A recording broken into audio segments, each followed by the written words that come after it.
Cashflow Diary Podcast, episode 155. Welcome to yet another exciting episode of the CashFlow Diary Podcast, the podcast that teaches you insider tips, tactics, and strategies for creating leverage streams of cash flow into your life. Learn from top-performing entrepreneurs, business owners, investors, and thought leaders from across the globe as they share their secrets to success.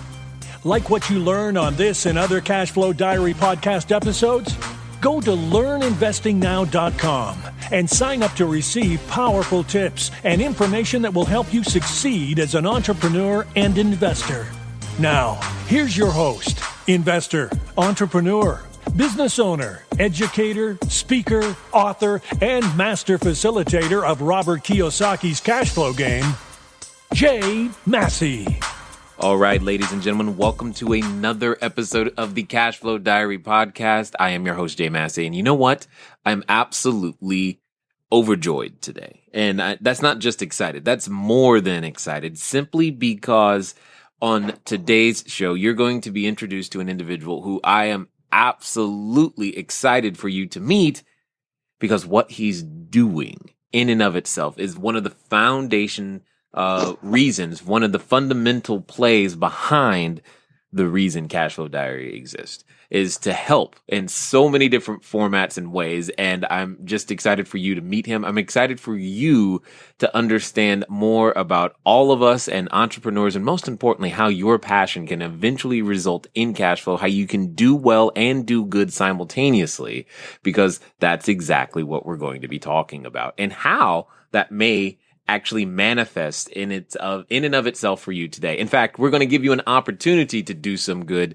If you can't think of anything else to do, I will make sure that you have an opportunity today to actually do some good for someone that you may not ever meet, but probably care about and don't even know it yet. So here's the thing.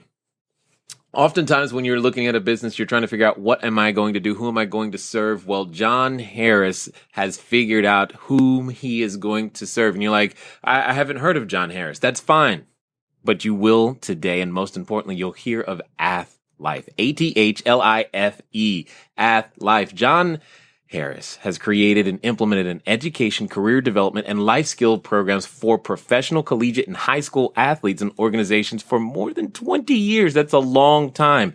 Have you ever wondered what happens once one of the pros finish playing? How do they transition, and who helps them, and how to make that work? That's what I get excited about.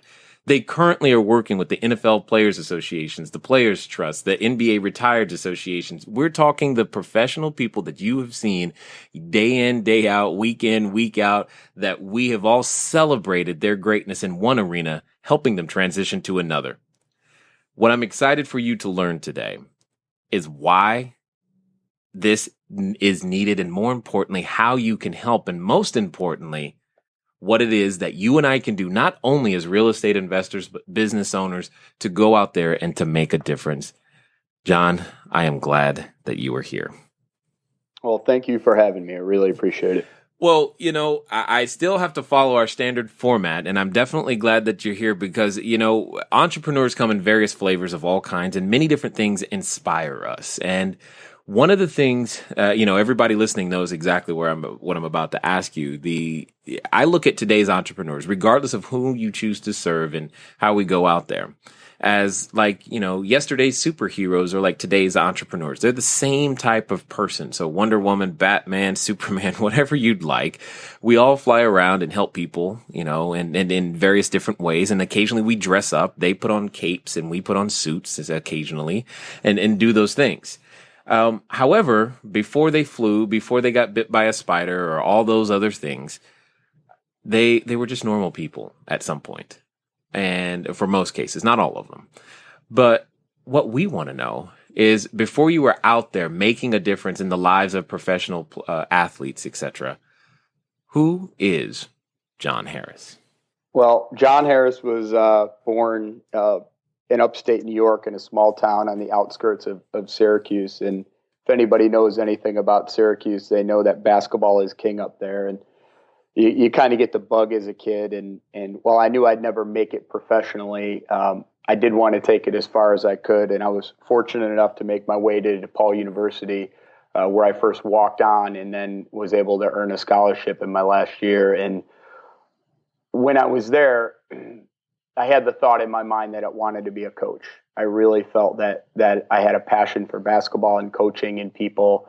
And somewhere along the way, I realized that coaching can take its way in many shapes and forms, and was able to transition from when I graduated, I transitioned to working for a nonprofit called the National Consortium for Academics and Sports.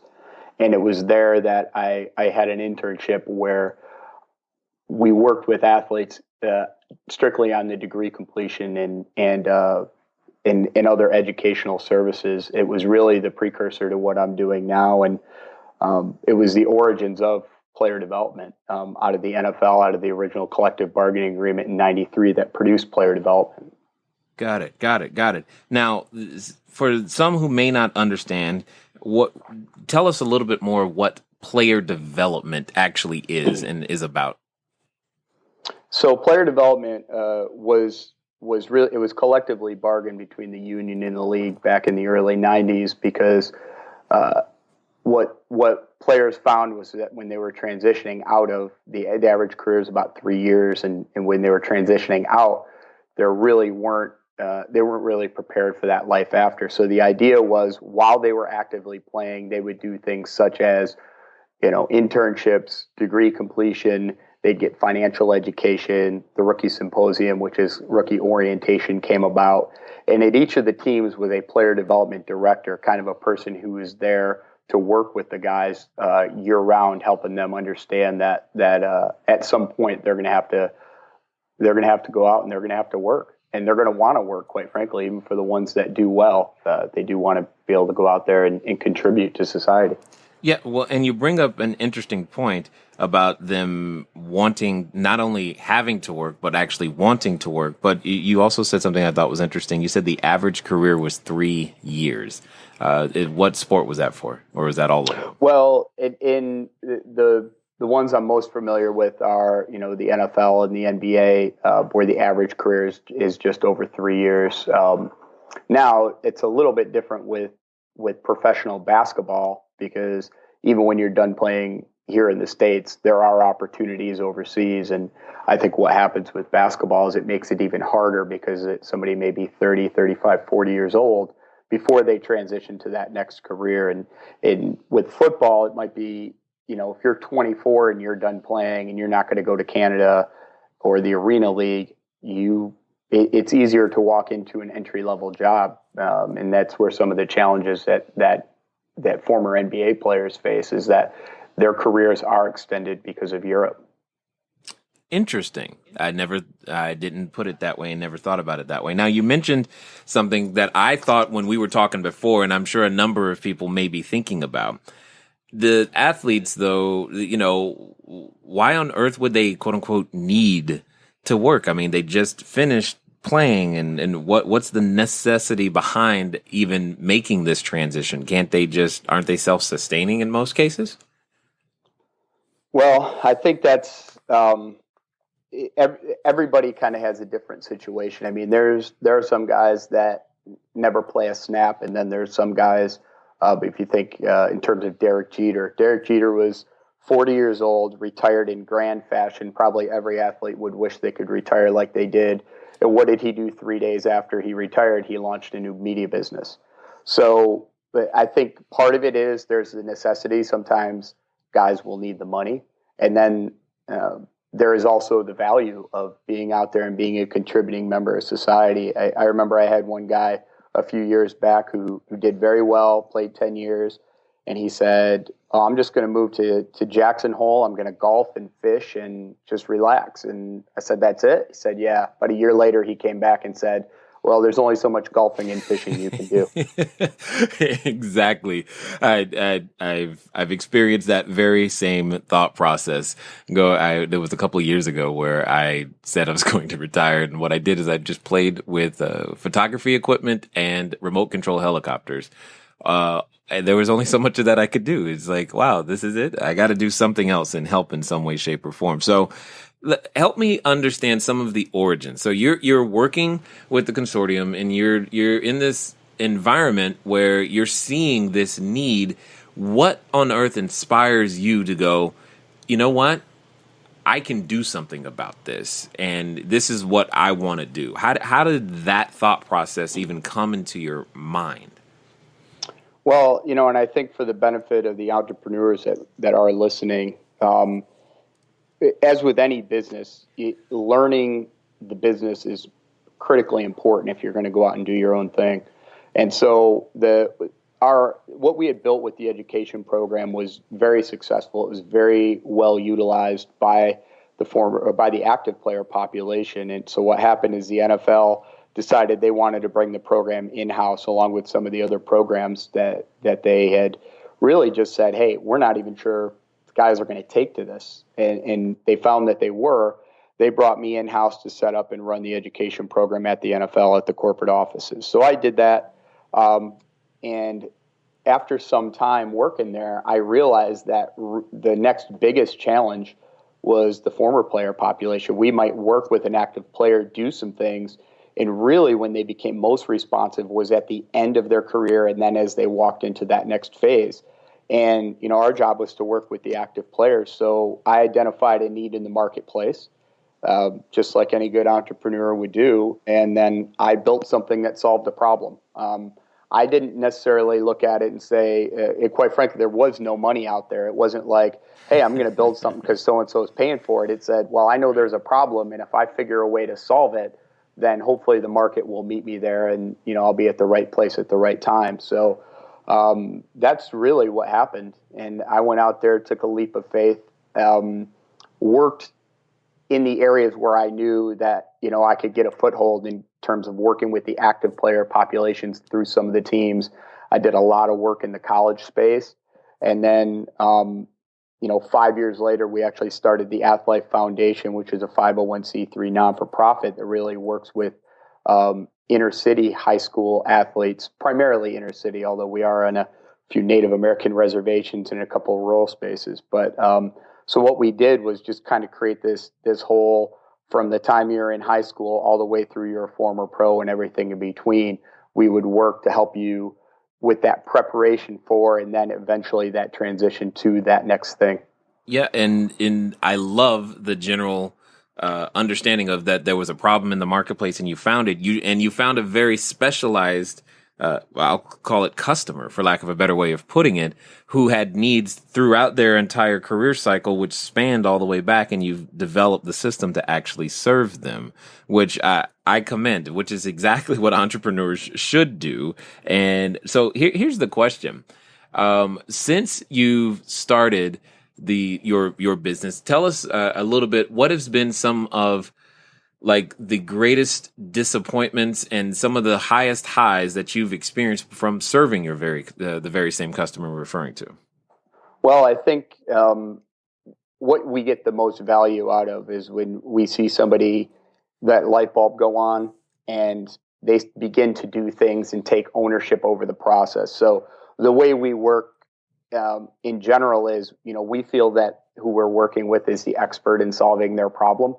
And so when we see them realize that they're the expert, and it's not necessarily they're going to get the hookup from us, but we're going to work with them on fundamental skills, that's the most rewarding part. I mean, from a pure business standpoint, there were certainly some seminal moments, probably a couple of years back.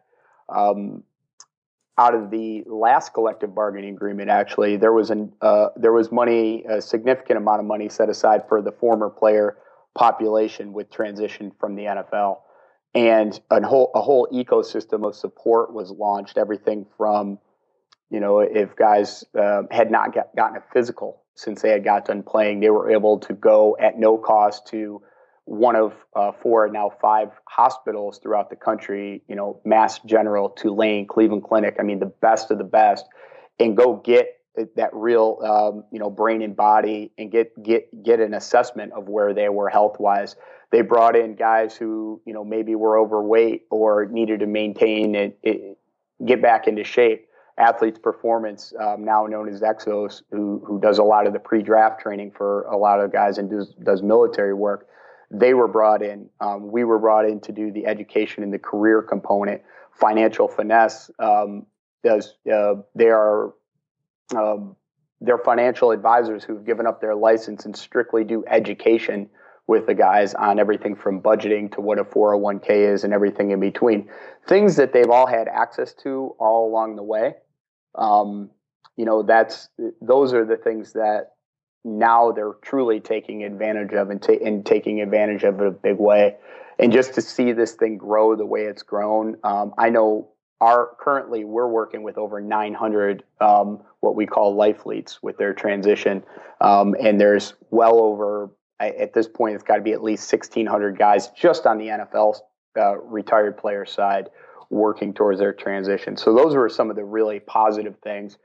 And there's always challenges. I think any entrepreneur will know. I mean, there were times where I'm like, what am I doing? Why don't I just go get a regular job? I guess the best advice I ever got when I first started really came true. Somebody said to me, well, you're going to have 3 people who are going to come out of nowhere and save your butt, and 3 people who you thought you could count on who are going to disappoint you. And he couldn't have been more right. You multiply that by 10. And it's really been amazing to see how that's, played out over the last 10 years.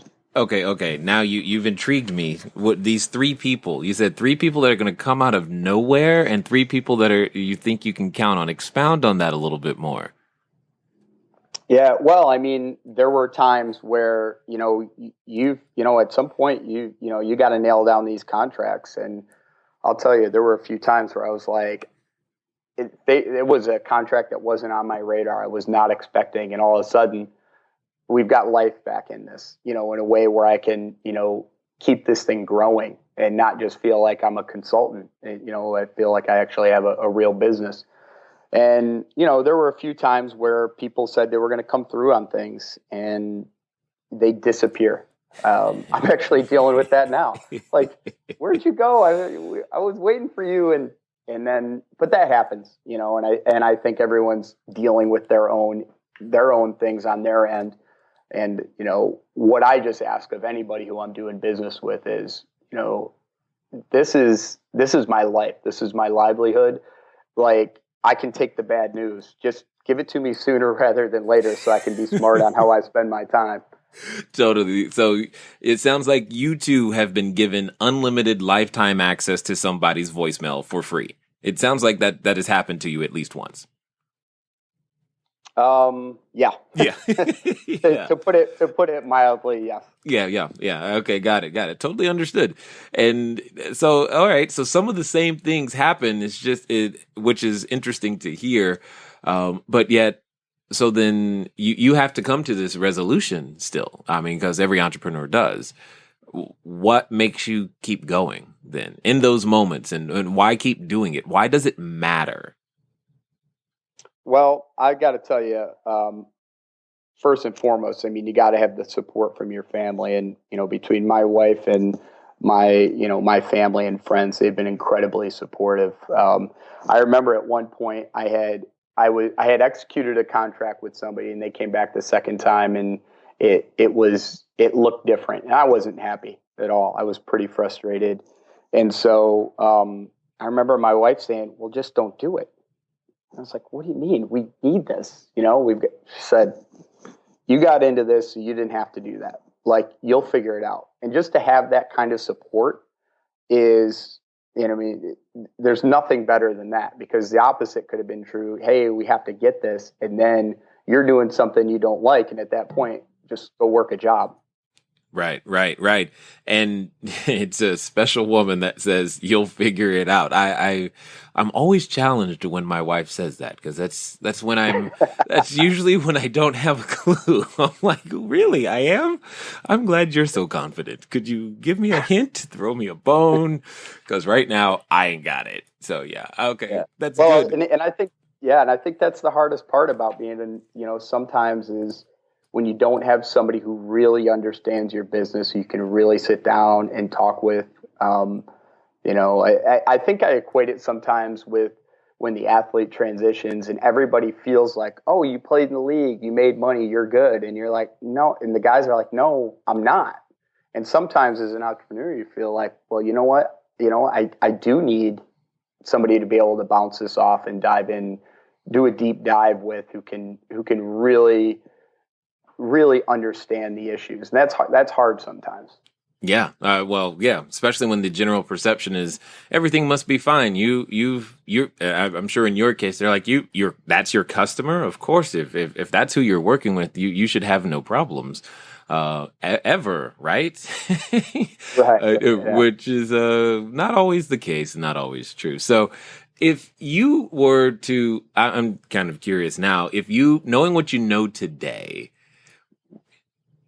say you go back 10, 15, 20 years, what have you, would you tell yourself something different? Would you have done something in a different way, in terms of how the business developed? Do you see it? Does it at least make sense now? Does all the pain, the struggle, the strife actually make sense today? Are you tired of letting good cash flow generating ideas go to waste? Go to CashFlowDiary.com/ready to apply for a complimentary, yes, that means free, one-on-one breakthrough session. Take action now. Go to CashFlowDiary.com/ready. Again, that's CashFlowDiary.com/ready. Before we get back to today's episode of the CashFlow Diary podcast, your host Jay Massey has some important insights to share with you. All right. Now, have you noticed that this particular episode is like exciting for me anyway? Hopefully it's exciting for you too, because these are the things that I want you guys thinking about when you're going out there to build your business, your cash flow, your real estate, whatever it is that you are out there doing. Remember, how can you serve a unique set of clients? If nothing else, please, if nothing else you get from this particular episode is one, that you can find a unique set of individuals to serve and serve them well. And if you happen to serve a unique set of individuals who can make a great impact, you too can also then therefore make a great impact. One of the biggest things that I know we've all read it, we've all wanted to do something about it, and we've all seen the story of the guy or gal who went out there and played some sports, and then after the sports, there was nothing left of them. We never heard of them. It's always where are they now? Well, now you know of at least one person, one more entity, an organization that's out there, and I just want you to hear the rest of this and everything that he's got to say, because it's just that important. I think it does, and everyone's situation's different. I think we all would do things a little bit different if we could go back. And I ended up so far in a really good place as of today.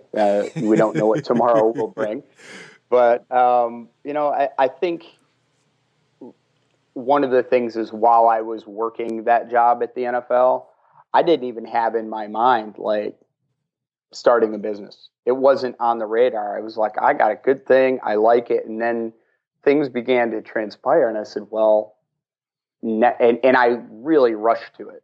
Very fortunately, I was able to figure it out. But I think I probably would have taken my time, a little bit more time, and planned a little better. And had I done that, I might not have started my own business, though. So I think it's, kind of a catch-22. Right.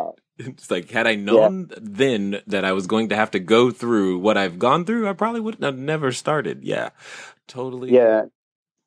Yeah. And, and I think in general, I would just encourage anyone who is starting up their own is just really work in that business, really learn it.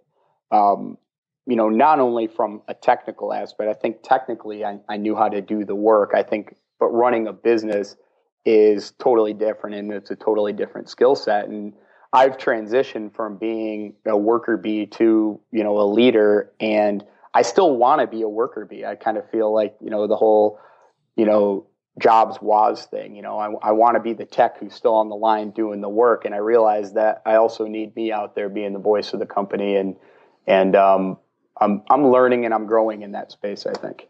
Yeah, that's that you want to talk about a transition that's challenging. That one, it throws many entrepreneurs for a loop. So now what I would love everyone to know more about, because I've had a couple of opportunities to speak with some professional athletes either just before they retired or just after they retired, because they were, they're trying to plan their cash flow. They're looking, all right, maybe real estate is what I can do. And they're some are in, very unique situations, to say the least. However, there was a common theme through all of them. There was a concern that, they were perceived as just an athlete, as if that's the only thing that they were capable of doing. What I would really love everyone to hear more about is your More Than campaign and what that means and what you're out there to promote and help bring awareness to. Yeah, well, I think this goes back maybe just a couple years now. We are always challenged when we're working with athletes in transition, and particularly the athletes themselves, in getting some people in the world to see them as something other than an athlete. And, we were racking our brains, and sometimes the answer is right in front of you. And we're like, they're just more than. They're more than football. Now, football and basketball and soccer, that is part of their identity. And it's a very, very strong part. But they do have more things to offer. And we have everything from guys getting barber licenses and driving truck to law school and medical school and everything in between. So the More Than campaign was really, we did this last year, 365 days of athletes doing things in the community that were non-sport related. And what we found is we had more stories than that. What was disappointing was the number of people clicking on those stories.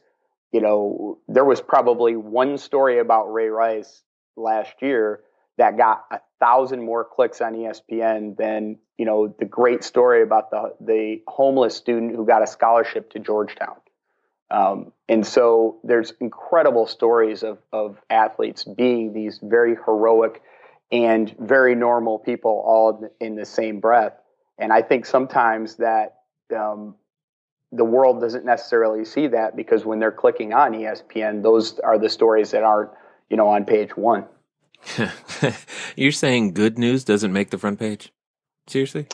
Yeah, occasionally it does, but certainly not often enough. And we're trying to push it. We're trying to push that message out there, and I think it's a battle, but we're going to keep doing it. This year we've gone to, just a couple of stories a week, because I think I tried to make the point last year that there's so many. We're just going to put one out every day. But, hopefully if people follow us, on any of our social media, they can follow those good stories of people doing well out there. Now, the other thing that I would love to hear, because I have a strong just belief that a person's past has a very strong determination on how gives them a unique advantage, I should say, and what it is that they choose to do in the future. For example, if a single mom was considering getting involved in real estate investing, she might think that I don't have the skill sets for that. And I'm like, no. If you can get your kids to go to bed on time you've got the same skills that are required to go out there and do real estate. I would love to hear from your perspective. What unique advantage do you see that the athletes bring to either that new corporation or that new job or that new business because of how they've been, trained and disciplined or what have you in their past? I think the number one thing, and I think that we can all appreciate, is it's dealing with failure. As an athlete, you fail over and over and over again. You lose games, you get beat on a play, and you got to get to that next play. And you're able to put it behind you and focus on the future. And I think anytime anybody at any business, they may hire somebody who has never failed. They got all A's and they're really, really smart. Well, what happens when you hit adversity, when things get really tough? Are you going to be able to think about Kentucky in the tournament? They haven't lost all year. What's going to happen when they get into an overtime game and they don't have that experience? And I think our athletes that we work with have just, they're the best in the world at what they did, and you don't get there by accident. So I think those are transferable skills. That is to me, it's the most important transferable skill that they have, because everyone's going to be different. Some are leaders, some are not. Some are introverts, some are extroverts. Some are, when we do the career assessment, they have skills where they're very interested in working with their hands. Some guys want to work behind a desk and stare at a computer and not deal with people. So all of those things, I think, are very similar to the general population, but it's that dealing with adversity and dealing with failure that I think, failure is a gift, and they've been given that gift a lot. Yes. I often tell people that they need to fail fast, fail forward, and fail frequently in order to get to the success that they desire. And that's usually when they quit. They're like, I don't want to do any of those things. But I love how you put it here, because that would be a very unique skill. I think our educational system, as it's currently structured, doesn't prepare us to deal with the realities of failure and how to fail, because we haven't learned how to do it. But you don't get a championship ring. You don't win a game. You don't play at the professional level. Even if I would assume this still even applies if that person never even played a snap or got in the game once, they would still have learned how to deal with failure. Yeah. Yeah, even more so. I mean, you think about, you've been the best in high school, the best in college, and you get to the pro level and you don't even get to play a snap. Talk about dealing with failure, and that's some of the challenges that our guys face, is working through that.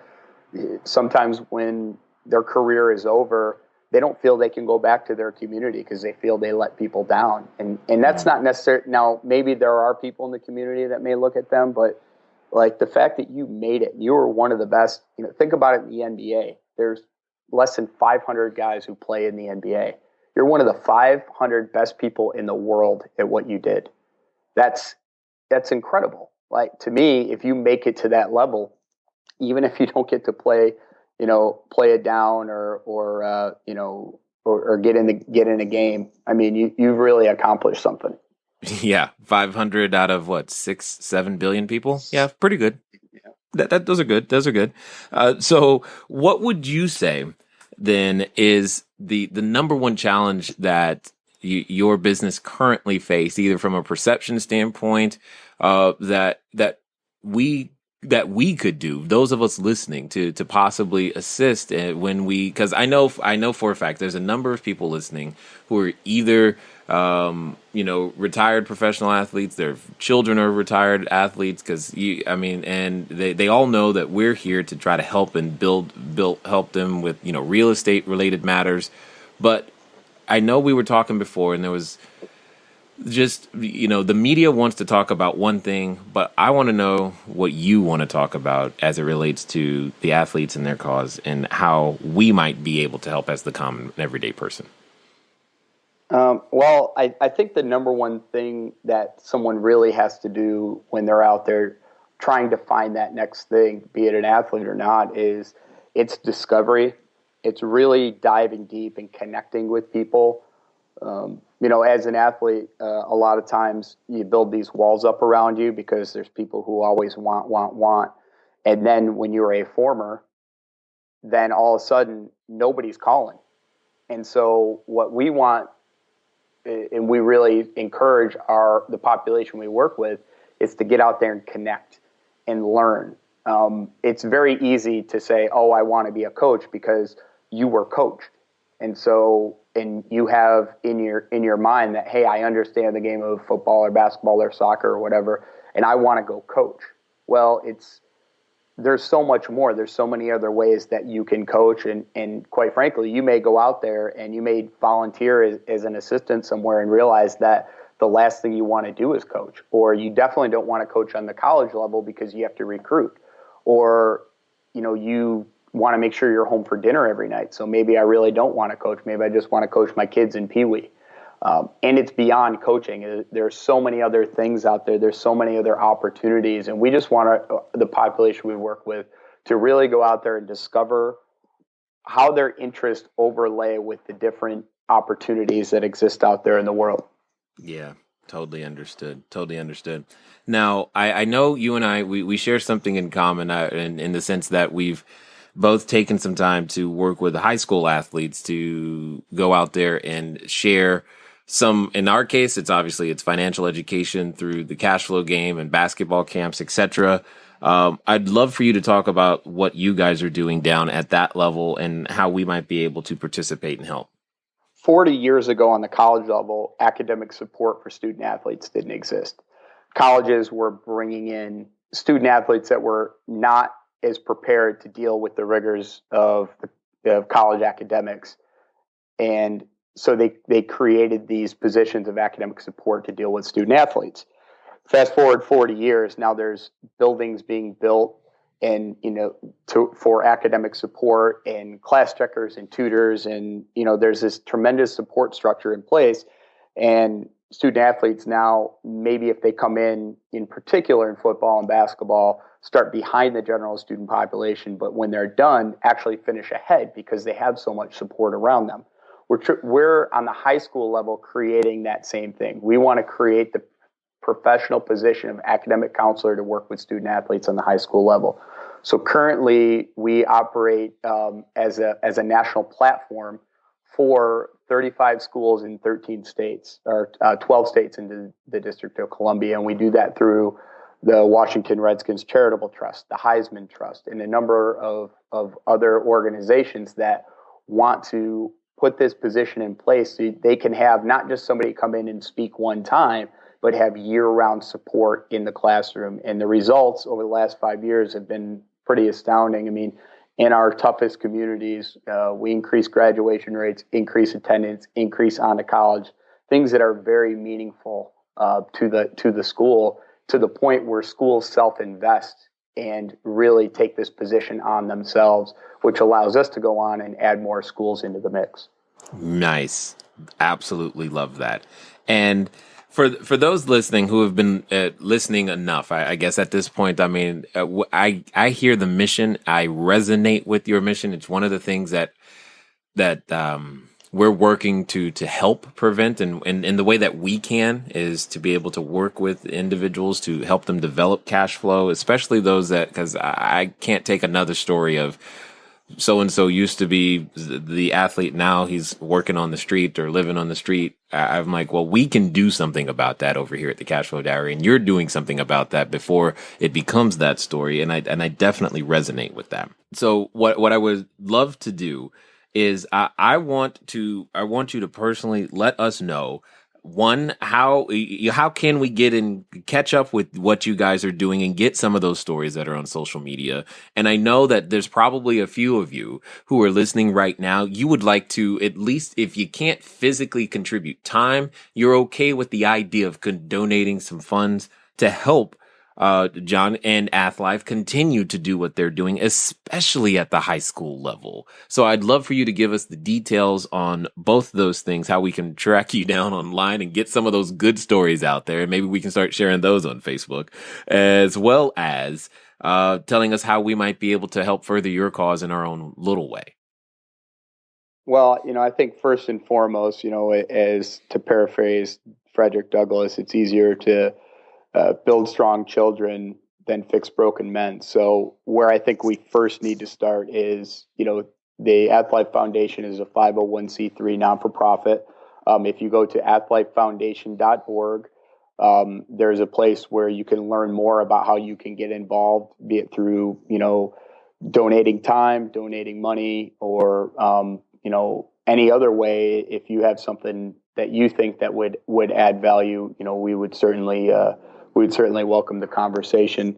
And then, the other thing, as you said, Jay, to just be able to spread the word. I think if you go on any social media, we're on LinkedIn, Facebook, Twitter, and our handles are AthLife or AthLife Inc. INC.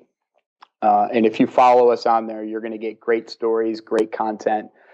Even for the general person on the street, we put something out called Life Leap Fundamentals on a weekly basis, where we talk about all the basic things someone has to do. It's in 400-word blog format, and basic things that you need to do as you're addressing your transition, relative to career. Awesome, excellent, 100% love it. So, final question here. Let's assume someone is listening and considering right now putting on their superhero outfit for the first time, becoming that entrepreneur. Maybe their customer isn't going to be a professional athlete, but they have an idea in their head that they think is going to work, but they're just not sure. what would you say to him or her right now? Well, I think in the end, we always go back to a couple things. One is we put our client first. And if we can build something that solves a problem for that client, we become valuable.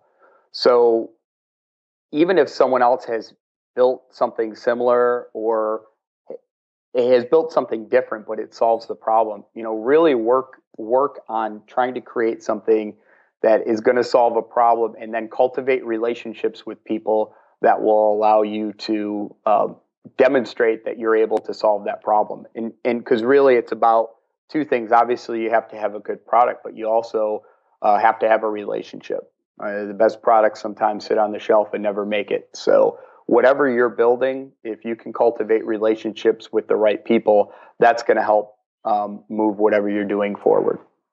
Excellent. I personally want to say thank you for taking the time to invest here with the Cashflow Diary audience, and just because I know you're out there doing good things and you've taken the time. Hopefully, we can produce a return for you as well. Well, thank you for the opportunity, and we really do appreciate it. All right, ladies and gentlemen, you know what time it is? It's time for you to move at the speed of instruction. What does that mean today? Well, it's clear. You've heard some things that you could possibly participate in. So go over to the websites, start sharing those news articles, because at the end of the day, if we together each share just one time, there's going to be a whole lot of people who are out there being made aware of these challenges. And most importantly, you and I can make a difference. And that's the thing that we're about here today. Guys, you've got great ideas. Let's go get them into the field so that they can go do really, really good things. And we can do that together. It's been fun talking to you guys today. I look forward to talking to you soon. Until next time.